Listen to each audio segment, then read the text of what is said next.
ಹೊರಟೋಗೋಣ ಅಂತ ಅವರು ಡಿಸೈಡ್ ಮಾಡ್ಕೊಳ್ತಾರೆ.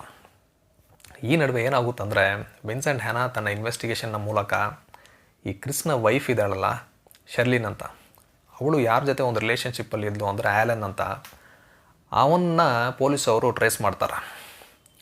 ಇವ್ರು ಯಾವಾಗಲೂ ನೀಲ್ ಕಡೆಯವ್ರನ್ನ ವಾಚ್ ಮಾಡ್ತಾ ಇರ್ತಾರೆ. ಒಂದಿನ ಏನಾಗುತ್ತಂದರೆ ನೀಲ್ ಕಾರಲ್ಲಿ ಹೋಗ್ತಾ ಇರಬೇಕಾದ್ರೆ ವಿನ್ಸೆಂಟ್ ಹ್ಯಾನಾ ಅವನನ್ನು ಇನ್ನೊಂದು ಕಾರಲ್ಲಿ ಚೇಂಜ್ ಮಾಡ್ತಾನೆ. ನೀಲ್ ಒಂದು ಜಾಗದಲ್ಲಿ ನಿಲ್ಲಿಸ್ತಾನೆ. ಆಗ ವಿನ್ಸೆಂಟ್ ಹ್ಯಾನಾ ನೀಲ್ ಹತ್ರ ಹೋಗಿ ಹೇಳ್ತಾನೆ, ನನ್ನ ಜೊತೆ ಒಂದು ಕಾಫಿ ಕುಡಿತೀಯಾ ಅಂತ ಒಂದು ಕಾಫಿ ಶಾಪ್ಗೆ ಕರ್ಕೊಂಡು ಹೋಗ್ತಾನೆ. ಅಲ್ಲಿ ವಿನ್ಸೆಂಟ್ ನೀಲ್ ಬಗ್ಗೆ ಕೆಲವೊಂದು ವಿಷಯಗಳನ್ನ ತಿಳ್ಕೊಳ್ತಾನೆ. ಇಬ್ಬರು ಮಾತಾಡ್ತಾರೆ. ನೀಲ್ ವಿನ್ಸೆಂಟ್ ಬಗ್ಗೆ ತಿಳ್ಕೊಳ್ತಾನೆ, ಅವನಿಗಿರೋ ಫ್ಯಾಮಿಲಿ ಪ್ರಾಬ್ಲಮ್ಸು ಇದೆಲ್ಲ ಅವನು ಹೇಳ್ತಾನೆ. ಇಬ್ಬರೂ ಅವ್ರಿಗಿರೋ ಪ್ರಾಬ್ಲಮ್ಸ್ನ ಮತ್ತು ಅವರ ಒಂದು ಕೆಲಸದ ಮೇಲೆ ಅವ್ರಿಗಿರುವಂತಹ ಕಮಿಟ್ಮೆಂಟು, ಡೆಡಿಕೇಶನ್ ಇದೆಲ್ಲದರ ಬಗ್ಗೆನೂ ಮಾತಾಡ್ತಾರೆ.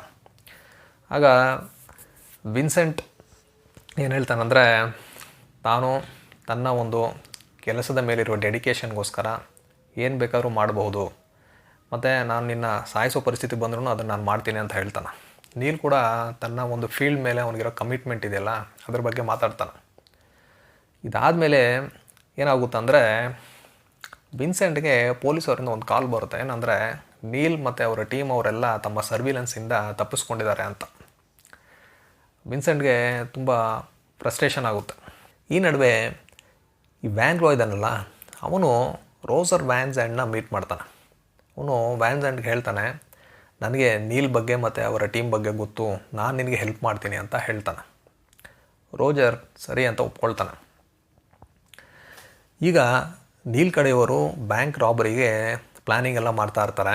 ಅದೇ ರೀತಿ ವಿನ್ಸೆಂಟ್ ಹ್ಯಾನಾ ಮತ್ತು ಪೊಲೀಸವರು ಇವ್ರನ್ನ ವಾಚ್ ಮಾಡ್ತಾ ಇರ್ತಾರೆ. ಒಂದಿನ ಏನಾಗುತ್ತೆ ಅಂದರೆ ನೀಲ್ ಒಂದು ರೆಸ್ಟೋರೆಂಟ್ನಲ್ಲಿ ಕ್ರಿಸ್ ಮತ್ತು ಮೈಕಲ್ ಜೊತೆ ಕೂತಿರ್ತಾನೆ. ಅವರು ಈ ಟ್ರೈಗೋಸ್ಕರ ವೆಯ್ಟ್ ಮಾಡ್ತಾ ಇರ್ತಾರೆ. ಅವನು ಇನ್ನೂ ಬಂದಿರೋದಿಲ್ಲ. ಇವರು ತುಂಬ ಟೆನ್ಷನಲ್ಲಿ ಅಲ್ಲಿ ಕೂತ್ಕೊಂಡಿರ್ತಾರೆ. ಸ್ವಲ್ಪ ಹೊತ್ತು ಆದಮೇಲೆ ಟ್ರಯೋ ನೀಲ್ಗೆ ಫೋನ್ ಮಾಡಿ ಹೇಳ್ತಾನೆ, ಈ ಥರ ಪೊಲೀಸವರು ನನ್ನ ಹಿಂದೆ ಬಿದ್ದಿದ್ದಾರೆ, ನನಗೆ ತಪ್ಪಿಸ್ಕೊಳ್ಳೋಕೆ ಕಷ್ಟ ಆಗ್ತಾಯಿದೆ ಅಂತ. ಈಗ ಬ್ಯಾಂಕ್ ರಾಬರಿ ಮಾಡಬೇಕಲ್ಲ, ಏನು ಮಾಡೋದು, ನಮಗೊಬ್ಬರು ಡ್ರೈವರ್ ಬೇಕಲ್ಲ ಅಂತ ನೀಲ್ ಟೆನ್ಷನ್ ಆಗ್ತಾ ಇರ್ತಾನೆ. ಆಗ ರೆಸ್ಟೋರೆಂಟ್ನಲ್ಲಿ ಅವನು ತನ್ನ ಒಬ್ಬ ಹಳೆ ಫ್ರೆಂಡ್ನ ನೋಡ್ತಾನೆ. ಅವನ ಹತ್ರ ಹೋಗ್ತಾನೆ. ಅವನು ನೋಡಿ ಖುಷಿ ಆಗುತ್ತೆ. ಅವ್ನು ಕೇಳ್ತಾನೆ, ನೀಲ್ ನೀನೇನು ಮಾಡ್ತಾಯಿದ್ದೀಯ ಇಲ್ಲಿ ಅಂತ. ಆಗ ನೀಲ್ ಹೇಳ್ತಾನೆ, ನೋಡು, ನನಗೆ ಅರ್ಜೆಂಟಾಗಿ ಒಬ್ಬ ಡ್ರೈವರ್ನ ಅವಶ್ಯಕತೆ ಇದೆ, ಇವತ್ತೇ ನೀನು ಬರ್ತೀಯ ಅನ್ನೋದು ಇಲ್ವಾ ಅಂತ ಹೇಳ್ತೀಯಾ?